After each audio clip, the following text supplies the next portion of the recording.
good morning. Thank you for joining us for On Demand Family Storytime and Craft. Today I'm going to be reading Fletcher and the Falling Leaves. My name's Saleda, and this book is written by Julia Robinson.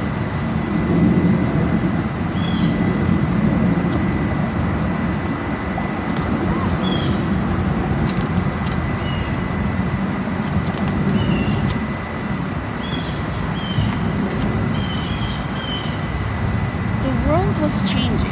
Each morning when Fletcher bounded out of the den, everything seemed just a little bit different. The rich green forest was turning into a dusty gold, and the soft swishing sound of summer was fading to a crinkly whisper. Fletcher's favorite tree looked dull, dry, and brown.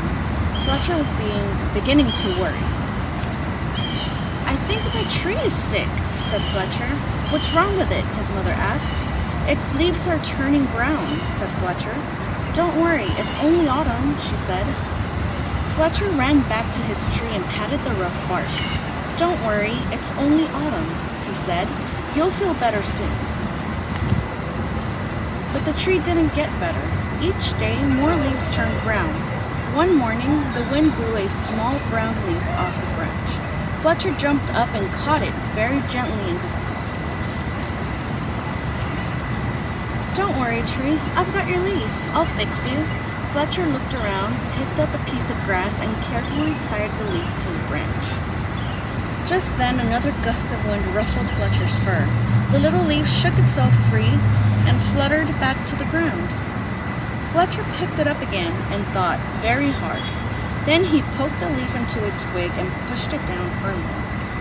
"Now, you hold on tight," said Fletcher.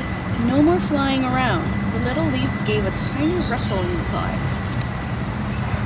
The next day, a strong wind was blowing through the forest.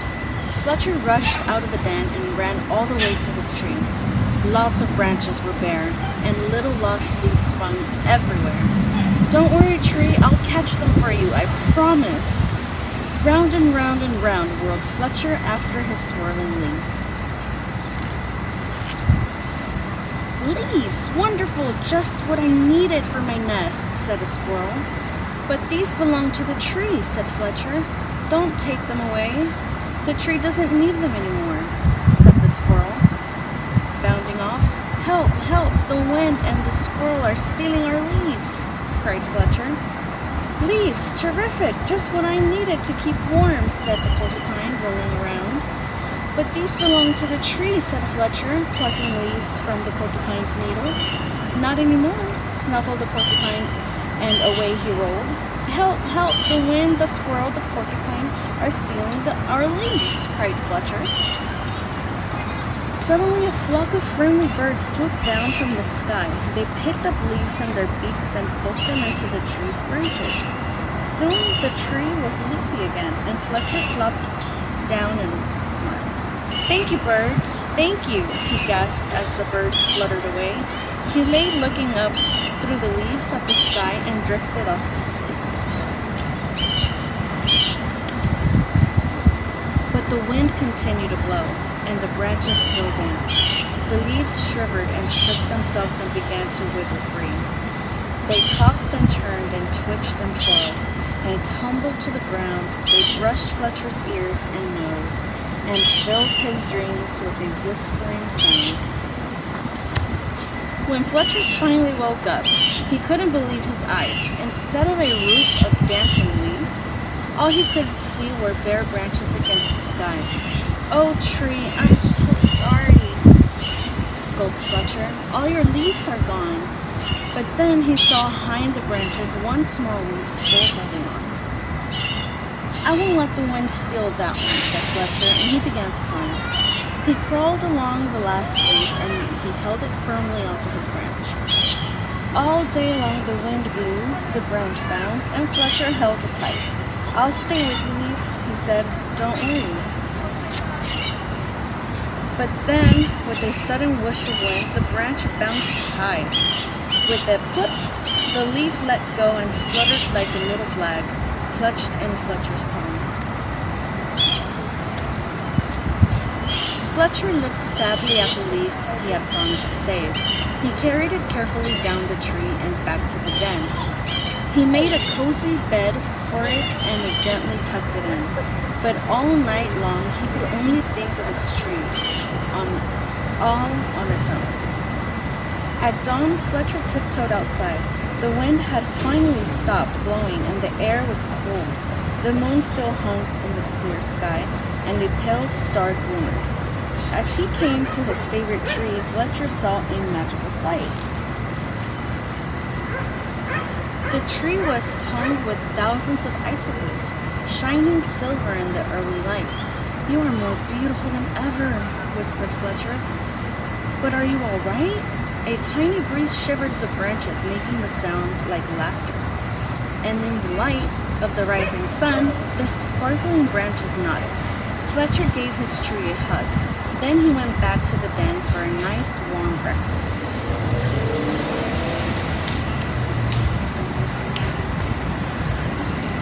The end. Thank you for joining us for Fletcher and the Falling Leaves. Now it's time for our craft. So the supplies that we're going to need are scissors, construction paper, some leaves or flowers, and either a laminating sheet with a laminating machine. If you have access to it, that's great. If not, we're going to improvise with some tape. Okay, so now it's very windy here, just like in the book. So we're going to try to tuck things in so the wind doesn't blow it away. So the first thing we're going to do is we're going to cut the construction paper in the shape of a bookmark. So it's kind of like a rectangle. And I'm just going to cut along this short side. But I'm not going to do it all the way up because I don't want it to be too long. You can choose your favorite book and kind of measure it to see what would be the perfect fit for your favorite book. Okay. So now that I have mine, I'm going to get some of the leaves that I gathered and I'm just going to place them to where they look pretty. And also I got some tiny little flowers, some autumn looking flowers. Oh, it's very windy. It's blowing all my leaves just like in the tree, in the book. Okay, so I'm going to get some of these little flowers.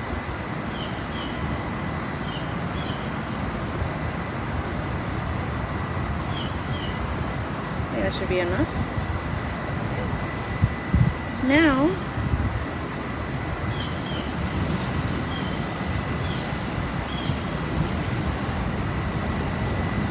I gotta work quick or the wind is gonna blow all of them away.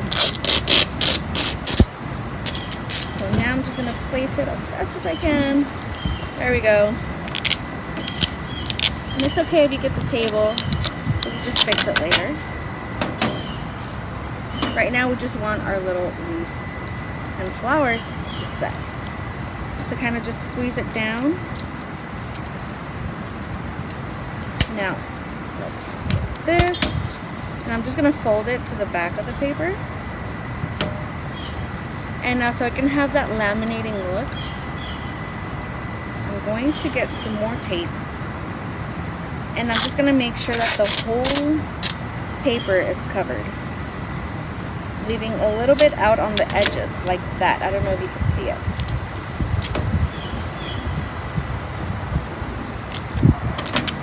And now I'm going to add another strip to cover the right side of it.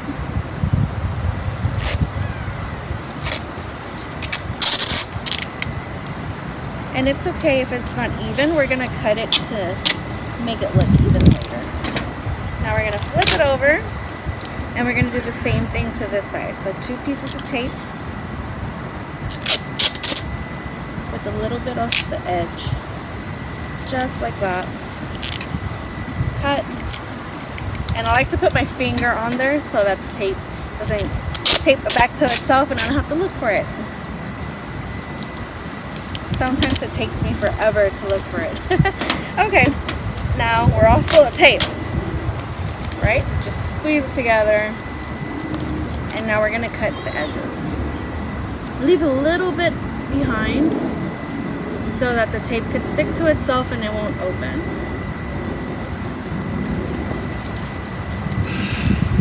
Go.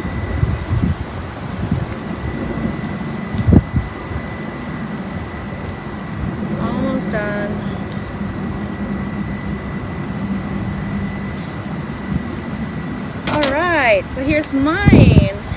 How does yours look? Drop a comment and let us see how you did on yours. We'd love to see them. Also, like, share, and comment on this video. And if you'd like to donate for more free programming like this, please visit our website at levyparkhouston.org. Thank you so much for joining us. Bye!